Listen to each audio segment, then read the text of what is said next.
அப்படின்னு போடக்கூடிய ஒரு சூழல்ல இருக்கும். ஏன்னா இன்னைக்கு நம்மளுக்கு ஹெட்டிங் கேட்சியா இருக்கணும், அவ்வளவுதான். உள்ள விஷயம் என்ன இருக்கா இல்லையான்றது தெரியாது நம்மளுக்கு. அப்படின்னு யாரோ ஒருத்தர் வந்து சொன்னாங்க, யாரோ என்கிட்ட வந்து பேசிட்டு இது நான் போன கூட்டத்தில் அந்த அவர் என்டிவி ஐயா அவனுடைய இது வரும்பொழுது கூட நான் இதை பற்றி கொஞ்சம் தொட்டேன், உள்ள ரொம்ப போகல.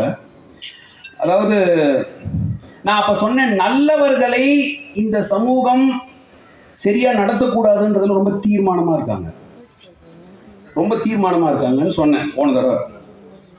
அதே மாதிரி நல்லவர்களை தேர்ந்தெடுக்க கூடாது அப்படின்றதுலையும் இங்க இருக்கிறவங்க ரொம்ப தீர்மானமா இருக்காங்க.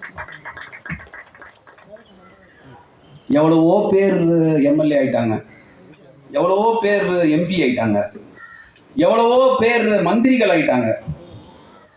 எவ்வளவு பேர் நமக்கு ஞாபகம் இருக்கு?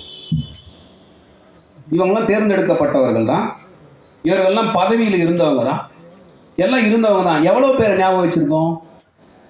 அதில் நிறைய பேரை யாருன்னு கேட்குற நிலைமையில் இருக்கும். ஆனால் 3 தேர்தல்களில் தோற்ற